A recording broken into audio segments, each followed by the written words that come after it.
벨드사살이라는 다니엘은 당황하며 말을 하지 못한다는 내용으로 오늘 본문이 시작됩니다. 당황한 다니엘에게 느부갓네살 왕은 꿈과 해석으로 당황하지 말라고 말합니다. 그러자 다니엘은 그 꿈은 왕이 미워하는 원수들에 관한 것이라고 말합니다. 왕이 본 큰 나무가 자라서 그 끝이 하늘에 닿아 세상 모든 사람들이 다 볼 수 있게 되었는데, 잎사귀는 아름답고 그 가지에는 온 세상 사람들이 다 먹을 수 있을 만큼의 많은 과일이 주렁주렁 달렸고, 들짐승이 그 그늘에서 쉬고 공중의 새들이 그 가지에 있다고 합니다. 여기서 나무는 바로 왕이고, 또 왕이 점점 강성해져서 왕의 위대하심이 하늘에 닿았고 왕의 권세가 땅끝까지 미쳤다고 하며 꿈에 대해 해석해 줍니다. 이건 가장 높으신 하나님께서 명령하신 것이 왕에게 미치게 된다고 하며, 왕이 사람에게 쫓겨나 들짐승과 함께 살게 되고 7년 동안, 무려 7년 동안이나 소처럼 풀을 먹고 이슬에 젖을 것이라고 하죠. 그때 왕은 가장 높으신 하나님이 사람을 다스리시고 누구에게든지 그가 원하는 자에게 나라를 준다는 그런 사실을 알게 된다고 합니다. 또 천사들이 그 그루터기를 남겨두라는 건 하나님이 온 세상을 다스리시게 된다는 그 사실을 왕이 인정하게 될 때 왕이 나라를 되찾게 될 것을 뜻한다고 합니다. 해석을 마친 다니엘은 왕에게 제발 자신의 말을 좀 듣고 지금부터라도 죄를 버리고 옳은 일을 행하라고 합니다. 또 가난한 자에게 자비를 베풀라고 합니다. 그러면 왕은 계속 번영을 누리게 될 것이라고 권면하는데요. 아니나 다를까 다니엘이 느부갓네살에게 해석한 대로 일이 이루어집니다. 왕이 자신의 나라를 보며 감탄하고 있을 때 하늘에서 너의 왕권은 너에게서 떠났다는 음성을 듣게 되고, 다니엘이 예언한 내용을 다시 듣게 됩니다. 그리고 이야기한 대로 그 일이 느부갓네살에게 실제로 이루어지게 됩니다. 이후 느부갓네살이 하늘을 보자 총명이 회복되어 하나님의 주권을 깨닫게 되고 하나님을 찬양하고 경배합니다.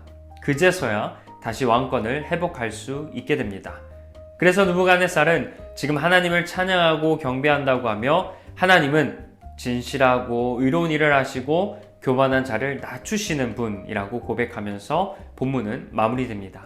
다니엘은 느부갓네살의 꿈을 해석해주며 하나님이 바라시는 대로 나라를 다스리라고 조언했지만, 안타깝게도 느부갓네살은 비천하게 낮아지고 나서야 하나님을 인정하게 되었다는 이런 내용임을 기억하면서 함께 본문 말씀을 읽겠습니다. 벨드사살이라 이름한 다니엘이 한동안 놀라며 마음으로 번민하는지라 왕이 그에게 말하여 이르기를, 벨드사살아 너는 이 꿈과 그 해석으로 말미암아 번민할 것이 아니니라. 벨드사살이 대답하여 이르되, 내 주여, 그 꿈은 왕을 미워하는 자에게 응하며 그 해석은 왕의 대적에게 응하기를 원하나이다. 왕께서 보신 그 나무가 자라서 견고하여 지고 그 높이는 하늘에 닿았으니 땅끝에서도 보이겠고, 그 잎사귀는 아름답고 그 열매는 많아서 만민의 먹을 것이 될 만하고, 들짐승은 그 아래에 살며 공중에 나는 새는 그 가지에 깃들었나이다. 왕이여, 이 나무는 곧 왕이시라. 이는 왕이 자라서 견고하여지고 창대하사 하늘에 닿으시며 권세는 땅끝까지 미치심이니이다. 왕이 보신즉 한 순찰자, 한 거룩한 자가 하늘에서 내려와서 이르기를, 그 나무를 베어 없애라. 그러나 그 뿌리의 그루터기는 땅에 남겨두고 새와 노줄로 동이고 그것을 들풀 가운데 두라. 그것이 하늘 이슬에 젖고 또 들짐승과 더불어 제 몫을 얻으며 7대를 지내리라 하였나이다. 왕이여, 그 해석은 이러하니이다. 곧 지극히 높으신 이가 명령하신 것이 내 주 왕에게 미칠 것이라. 왕이 사람에게서 쫓겨나서 들짐승과 함께 살며 소처럼 풀을 먹으며 하늘 이슬에 젖을 것이요, 이와 같이 7대를 지낼 것이라. 그때 지극히 높으신 이가 사람의 나라를 다스리시며 자기의 뜻대로 그것을 누구에게든지 주시는 줄을 아시리이다. 또 그들이 그 나무 뿌리에 그루터기를 남겨두라 하였은즉 하나님이 다스리시는 줄을 왕이 깨달은 후에야 왕의 나라가 견고하리이다. 그런즉 왕이여, 내가 아뢰는 것을 받으시고 공의를 행함으로 죄를 사하고 가난한 자를 긍휼히 여김으로 죄악을 사하소서. 그리하시면 왕의 평안함이 혹시 장구하리이다 하니라. 이 모든 일이 다 나 느부갓네살 왕에게 임하였느니라. 12달이 지난 후에 내가 바벨론 왕궁 지붕에서 거닐세. 나 왕이 말하여 이르되, 이 큰 바벨론은 내가 능력과 권세로 건설하여 나의 도성으로 삼고 이것으로 내 위엄의 영광을 나타낸 것이 아니냐 하였더니, 이 말이 아직도 나 왕의 입에 있을 때에 하늘에서 소리가 내려 이르되, 느부갓네살 왕아, 내가 말하노니 나라의 왕위가 내게서 떠나느니라. 내가 사람에게 쫓겨나서 들짐승과 함께 살면서 소처럼 풀을 먹을 것이요 이와 같이 7대를 지내서 지극히 높으신 이가 사람의 나라를 다스리시며 자기의 뜻대로 그것을 누구에게든지 주시는 줄을 알기까지 이르리라 하더라. 바로 그때 이 일이 나 느부갓네살에게 응함으로 내가 사람에게 쫓겨나서 소처럼 풀을 먹으며 몸이 하늘 이슬해졌고 머리털이 독수리털과 같이 자랐고 손톱은 새 발톱과 같이 되었더라. 그 기한이 참에 나 느부갓네살이 하늘을 우러러 보았더니 내 총명이 다시 내게로 돌아온지라. 이에 내가 지극히 높으신 이에게 감사하며 영생하시는 이를 찬양하고 경배하였나니 그 권세는 영원한 권세요 그 나라는 대대 이르리로다. 땅의 모든 사람들을 없는 것 같이 여기시며 하늘의 군대에게든지 땅의 사람에게든지 그는 자기 뜻대로 행하시나니 그의 손을 금하든지 혹시 이르기를 내가 무엇을 하느냐고 할 자가 아무도 없도다. 그때 내 총명함이 내게로 돌아왔고 또 내 나라의 영광에 대하여도 내 위엄과 광명이 내게로 돌아왔고 또 나의 모사들과 관원들이 내게 찾아오니 내가 내 나라에서 다시 세움을 받고 또 지극한 위세가 내게 더하였느니라. 그러므로 지금 나 느부갓네살은 하늘의 왕을 찬양하며 칭송하며 경배하노니 그의 일이 다 진실하고 그의 행하심이 의로우심으로 교만하게 행하는 자를 그가 능히 낮추심이라. 아멘. 본문은 크게 다니엘의 해석과 충고인 19절에서 27절, 꿈대로 낮아진 느부갓네살에 대한 내용인 28절에서 33절, 느부갓네살의 회복과 또 찬양인 34절에서 37절로 구성되어 있습니다. 먼저 19절에서 27절 말씀을 묵상하겠습니다. 불의한 사람이 하나님의 심판을 받길 바라기보다 잘못을 돌이켜서 심판을 면할 수 있도록 도와주어야 합니다. 느부갓네살은 유다의 원수이자 우상 숭배자였지만 다니엘은 하나님이 그를 심판하기로 작정하셨음을 알았을 때 괴로워했습니다. 그래서 하나님의 경고를 전하며 회개의 길을 제시해 주었습니다. 여기에서 우리는 악인의 멸망보다는 악인의 회개와 또 구원을 기대해야 한다는 점을 묵상하게 되는데요. 우리는 보통 악인은 죄가 있기 때문에 그에 합당한 하나님의 심판을 받길 원합니다. 심판을 통해 당연히 멸망당하길 원합니다. 그게 선이고 그게 옳은 일이라 생각하죠. 하지만 오늘 말씀에서는 악인의 멸망보다 악인의 회개와 또 구원을 기대하라고 말씀합니다.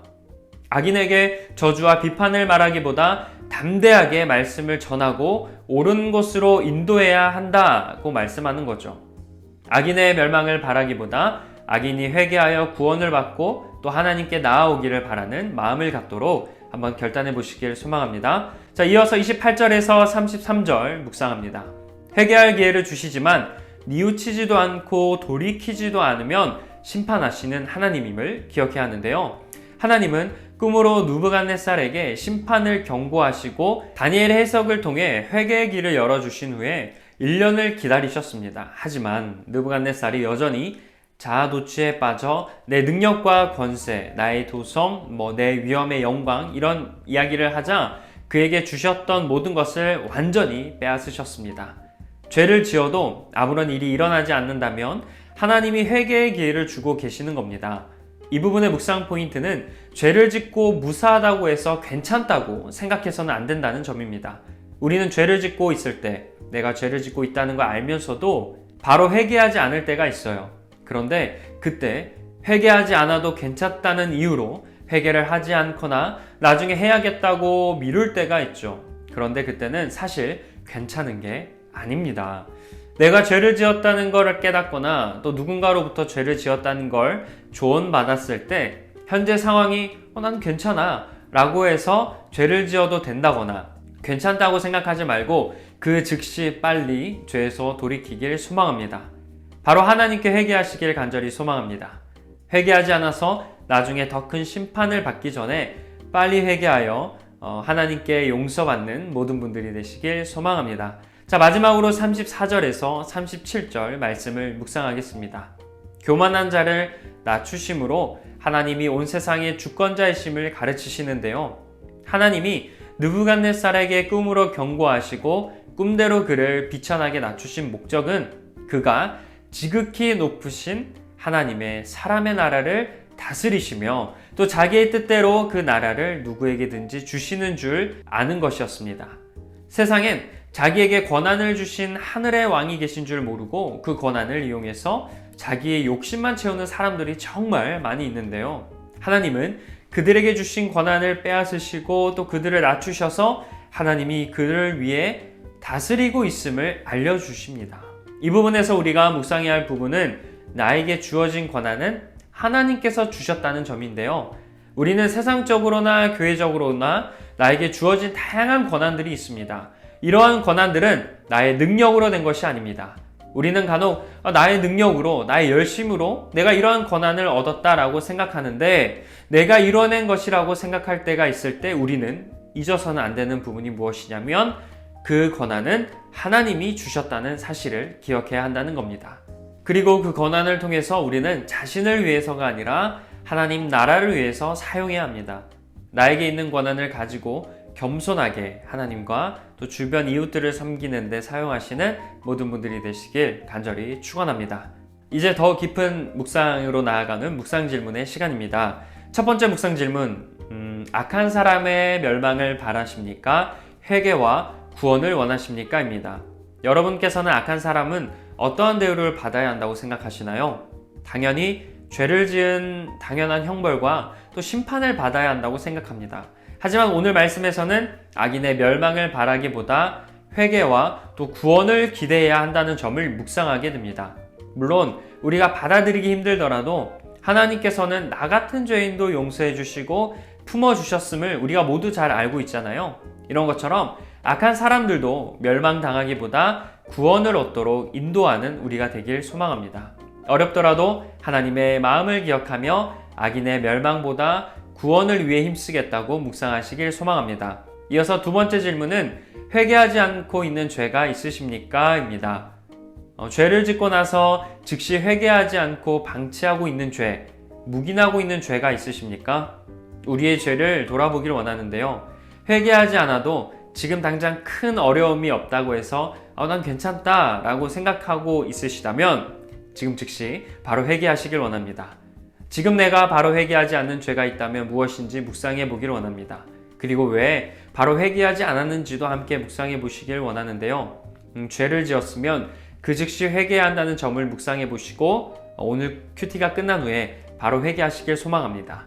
그리고 내가 왜 바로 회개하지 못하는지 그 이유에 대해서도 생각해 보시고 그런 기회가 왔을 때 그런 이유를 한번 이겨내 보시길 소망합니다. 자, 이제 결단의 기도를 드리겠습니다. 교만한 자를 낮추시는 하나님, 우리에게 사명을 주신 분은 하나님임을 기억합니다. 항상 겸손하게 맡은 사명 감당하도록 능력을 주옵소서. 무엇보다 회개하지 않는 죄가 있다면 바로 회개하여 정결한 삶을 살게 하옵소서. 우리 구주 예수 그리스도의 이름으로 기도합니다. 아멘.